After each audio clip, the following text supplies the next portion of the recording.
Bismillahirrahmanirrahim. Assalamualaikum warahmatullahi wabarakatuh. Sahabat dokter sapi, selamat siang. Berjumpa kembali dengan dokter sapi. Sahabat semuanya, ada satu hal yang saya ingin share ke sahabat semuanya. Salah satunya bagaimana inseminasi buatan pada sapi yang setelah PMK. Nah, sahabat semuanya, bahwa sapi-sapi jantan, sapi betina yang terinfeksi PMK ini memang kesembuhannya ada yang tinggi, ada yang rendah seperti itu. Nah, khusus untuk sapi-sapi betina, saya sudah beberapa kali sampaikan dalam kondisi dia BCS-nya yang memang sedang, tidak terlalu kurus, tidak terlalu gemuk, itu biasanya tingkat kesembuhannya cukup tinggi. Ataupun ketika dia terkena PMK, terutama yang PO, itu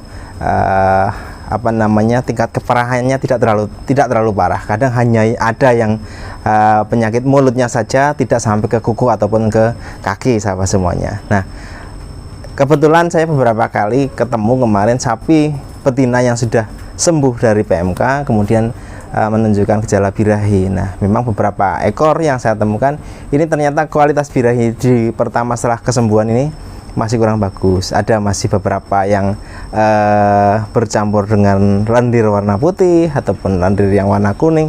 Intinya lendirnya belum terlalu bagus. Memang di saluran reproduksinya sudah tegang, sebenarnya sudah standar. Cuma memang masih ada lendir-lendir yang warnanya kuning ataupun putih kan, seperti itu. Itu bahwa menunjukkan bahwa dia infeksinya masih ada kan, seperti itu. Nah, sahabat semuanya, kita ulang kembali bahwa memang keberhasilan inseminasi buatan itu dipengaruhi beberapa hal. Yang pertama memang dari faktor sapinya, faktor pengamatan birahinya dari peternaknya, kemudian faktor stronya sendiri, kemudian faktor petugasnya, sahabat semuanya. Nah, kita coba ulas satu tentang faktor sapinya sendiri. Nah, sapi-sapi yang habis terkena infeksi, contoh brucellosis atau mungkin PMK, walaupun dia tidak secara langsung ke arah saluran reproduksi, ada yang menyebabkan demam, keguguran dan segala macamnya, ini tentu berpengaruh. Apalagi yang setelah keguguran pasti disertai dengan endometritis ataupun metritis, kemudian sedikit ada yang menyebabkan biometran seperti itu harus kita tangani dulu. Nah, sapi-sapi yang birahinya tidak menunjukkan lendir yang bening, kemudian kental, ini biasanya kualitas birahinya kurang bagus, maka kita harus perlakuan dulu, kita sepul dahulu. Nah, sahabat semuanya, deteksi birahi juga menjadi sangat penting. Kemudian prosedur pelaksanaan inseminasi buatan juga harus diikuti dengan baik supaya benar-benar hasilnya bagus, seperti itu, sahabat semuanya. Karena di kedepannya yang dihadapi setelah inseminasi buatan juga akan lebih tinggi lagi. Sapi-sapi yang belum pernah terinfeksi PMK, barangkali walaupun di IB sekarang jadi, kemudian terjadi bunting, tapi kalau terserang PMK juga bisa terjadi keguguran seperti itu. Nah, sapi-sapi yang sudah kita akan mengulang kembali bahwa inseminasi buatan harus sesuai dengan instruksi kerjanya, harus lagi artis, seperti itu. Jadi kita pakai kualitas semen yang bagus, deteksi birahi yang bagus, kemudian sapi kualitas birahinya bagus, baru kemudian kita pelaksanaan IB-nya. Nah, saya akan menekankan bagaimana pelaksanaan IB yang bagus, sahabat semuanya. Dari mulai kita merawat kontainer IB-nya, kemudian yang kedua mengecek spermatozoanya, kemudian dari mulai kita menggunakan glove, towing. Berapa lama towing yang bagus? Towing itu dilakukan 15 detik pada air dengan suhu sama dengan suhu yang ada di dalam saluran reproduksi betina, yaitu sekitar 37 derajat, itu SOP. Kemudian setelah ditowing, kemudian kita masukkan ke gun, kita gunting dan segala macamnya. Tisu harus punya. Jadi ketika menggunakan tisu untuk palpasi rektal, kemudian setelah palpasi rektal kita bersihkan dengan tisu. Itu penting sekali supaya kotoran-kotoran itu tidak masuk ke dalam. Ini menjadi penting, sahabat semuanya. Nah, ini hal-hal yang simpel kita ingatkan kembali supaya inseminator-inseminator yang ada di lapangan juga mengerjakan hal yang sama. Nah, sahabat, ikuti perjalanan saya melakukan inseminasi buatan pada sapi. Sahabat semuanya, jadi kita pastikan sapi-sapi yang birahinya mulai malam hari, pagi yang kita IB.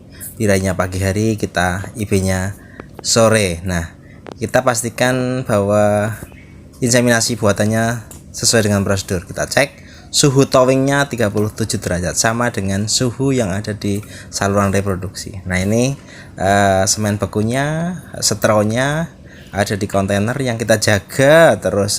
Nitrogen cairnya kita cek terus, nitrogen cairnya supaya angka hidupnya masih tetap tinggi, post towingnya bisa di atas 40% sehingga layak untuk inseminasi buatan, sahabat semuanya. Nah, ini menjadi penting perawatan straw di dalam kontainer ini, pengecekan straw dalam kontainer supaya memang benar-benar kualitasnya terjaga.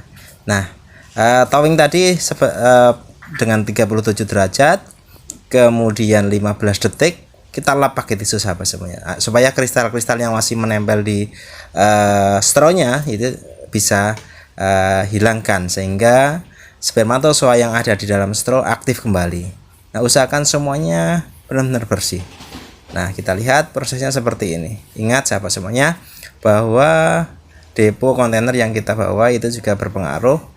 Semakin kecil kontainer yang kita pakai ke lapangan, goncangannya semakin kencang, maka kualitas strawnya juga akan berpengaruh, sahabat semuanya, seperti itu. Nah, semakin besar juga kita harus mempertimbangkan kendaraan kita dan segala macamnya. Nah, ini proses ketika kita sudah melakukan persiapan sebelum IB, kita sudah cek bahwa sapinya benar-benar birahi, kemudian kita towingnya seperti itu tadi, sahabat semuanya.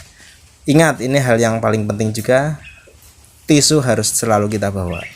Tisu selalu harus kita bawa karena tadi untuk menghindari adanya infeksi dari kotoran yang dimasukkan ke dalam, yang masuk bisa melalui gun insemination. Nah, pada kondisi seperti ini, seumpamanya memang terjadi diare contoh, kalau kita tidak bawa tisu, maka kotoran yang ada dalam diare ini akan turun ke bawah, ke saluran vulva namanya.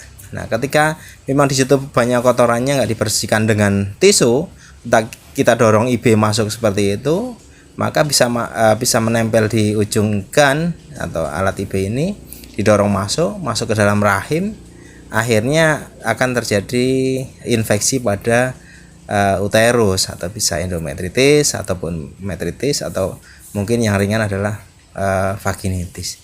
Nah, ini sahabat semuanya, monggo kita tetap sesuai dengan prosedur IB supaya masalah-masalah perkawinan tidak banyak terjadi, kawin berulang, nimfomania dan segala macamnya. Sekian, mudah-mudahan bisa bermanfaat. Assalamualaikum warahmatullahi wabarakatuh. Yang kecepong itu. Tahu kecepong enggak? Apa? Sapi yang gede-gede tadi itu kita bibitnya tuh kayak begini.